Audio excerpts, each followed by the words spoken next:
babbareechan jireenyatti nu babbareecha sinimatti nu babbareecha malee yoon kushuu jedhee dhufes maaliif nutti fokkistee maalii naan jettu jechuudha. Mana madaamii keessa hin jira garuu yeroo nu isin bira dhufu fataa jedhee tan dhufa amma ta'e jechuudha. Nagaa waaqayyoo isiniif haa baay'atu. Hordoftoonni chaanaalii kiyya akkam jirtu nagaa keessanii an nagaadha rabbiin galannaa ta'u. Isinis lafa jirtanitti nagaa ta'a isiniin jechuun barbaada. Har'a viidiyoo gabaabaa keessumaa shamarran biyya Arabaa keessa kan jiraatani mana maatii ijoollee qaban keessa kan galtaniif of eeggannoo akka isiniif ta'uu fi viidiyoo gabaabaa isiniif hojjechuudhaaf dhufeetiin jira. Maarree aara kan dhuftanii subscribe gochuudhaan gara maamila keenyatti dabalama. Maamila taatanii kan jirtan immoo like gochuudhaan viidiyoo kana amma dhumatti ergaa isaa dhaggeeffachuudhaan yaada qabdan qeeqas haa ta'uu akkasuma immoo jajjabinaafis haa ta'uu waasin keessa jiru yaada saanduqa yaadaa keessatti dhangalaasaa isiniin jedha obboloota koo. Yaanni keessan ananna jajjabeessaa gara duraatti akkan deemu na taasisaa. Isiniin jedha obboloota keessaniif illee sheer godhaadha gara yaada kootitti yeroon darbu.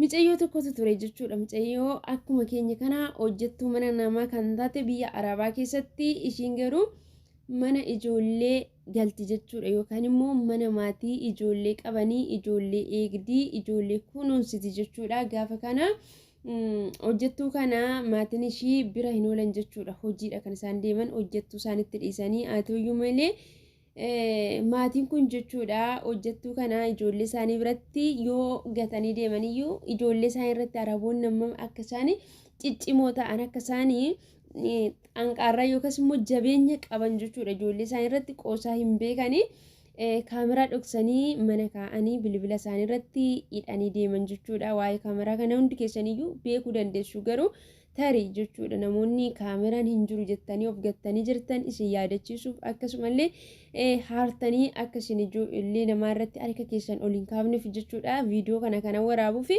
sana booddee isaan bilbila isaanii irratti hidhanii micayyoon kun kaameraan illee akka jiru hin beektu ijoollee lama xixiqqaadha jechuudha kan ishiin guddiftu. Sana booddee beektu jechuudha warri ijoollee guddistanii yeroo ijoollee guddistan mana illee wantoota tokko illee baqa nyaata ijoollee illee kan qopheessu uffata isaanii illee kan miicee kan sirreessee fi itti jijjiiru siinidha jechuudha. Hojjettuun kun ijoollee lama kan ishiin guddistu. Sana booddee mucaa tokkichi jechuudha waan ta'e jalaa balleesse qabamuu fi didee jechuudha.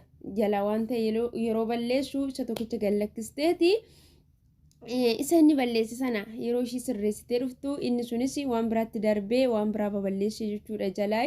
Gaafa kana hojjettuun kun yeroo irraa qabdee amma sirreessuudha jettu ijoolleen kun gonkumayyuu abboomamuu fi yookaan qabamuu fi didan jechuudha. Gaafa kana hojjettuun kun baay'ee aarteeti jechuudha. Haarirraan kan kaate irrukutte jechuudha hojjettuun kun jechuudha. Ammas qabamuu fi gaafa didanii irrukuttee deebitee gaafa deebitee rukuttu ijoolleen kun boo'anii fuulli isaanillee amma jijjiirramee dhaqee dhiiga uffatutti jechuudha kan isaan boo'anii dhiisuu didanii. Amma abbaan jechuudha abbaan ijoollee kana bakka hojii isaa taa'ee hordofaa jira jechaadha. Wanta hojjettuun kun gootu wanta ijoolleen kun gootus. Sana booddee otoo jechuudha sa'aatiin hojiidha bahuu hin gahin galee jechuudha. Galee sana booddee ijoolleen sagalee isaaniitti sirrii miti. Fuulli isaaniitis sirrii miti maal gootee jedhee hin gaafate. Sana booddee dhiifama jetteen wanta jiru muluu isaayyuu itti himte jechuudha. Inni garuu laalatii ture jechuudha. Sana booddee daa'ima kiyya irratti dhiifama wanti jedhamu hin jiru. Ani dhayeeyyuu si ajjeesuu nan danda'a. Garuu rabbi sodaadha waan ta'eef sirru kutee tooyi sin ajjeesu jedheenitti hojjettuu kana maal godhee poolisii bilbilee waameet. Hojjettuu kanatti poolisii waamee poolisiin jechuudha mana fuudhee deemee jechuudha iddoo seeraa fuudhee deemee hojjettuu kanatti waggaa 4 guutuu mana hidhaa itti murteessan jechuudha. Itti murteessanii amma hojjettuun tun erga hidhamtee reefu ji'a guutti jechuudha.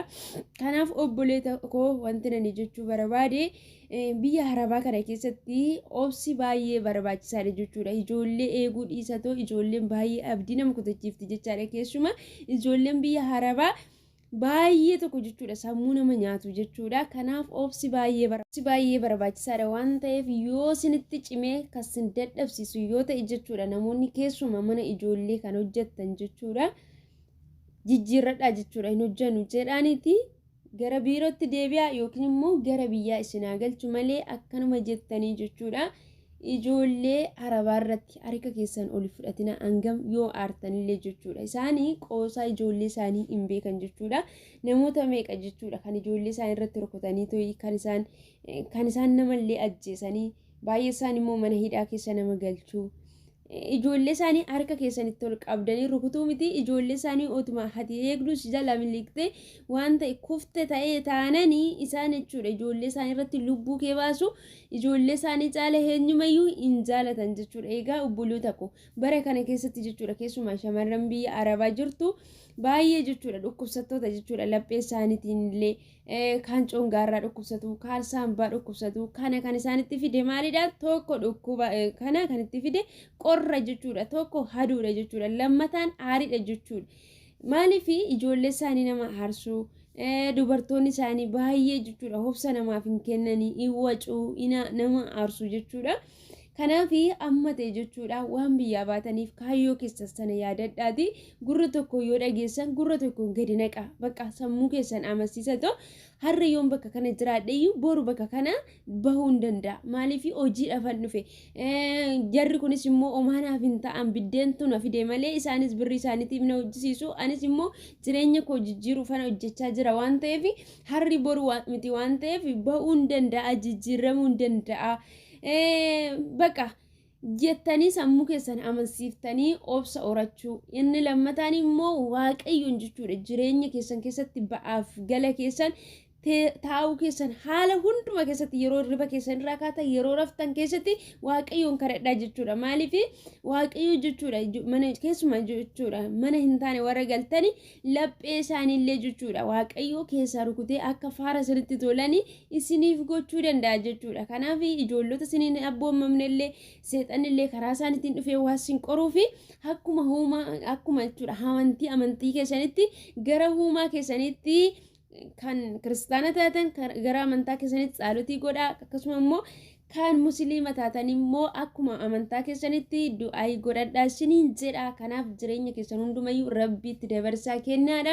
Waaqayyo inni nagaan nu baase immoo hunduma keenyayyuu nagaan nu galchu isiniin jedha. Jabaadhaadha isin qaxaleedha yoomiyyuu isin yoomayyuu waan hundumayyuu hin dandeessu. Ammas immoo rabbii obsa isaa isiniif haa baay'isu isiniin jechuu jaalladha. Turtina wajjin gootaniif guddaa galatooma. Dogoggorri jira yoo ta'e na of kalchaa isiniin jedha. Amma viidiyoo biraatiin deebinee wal arginutti nagaan naa tura. Turtiin keessan turtii bareedaa haa ta'u. Baay'ee isin jaalladha. Baay.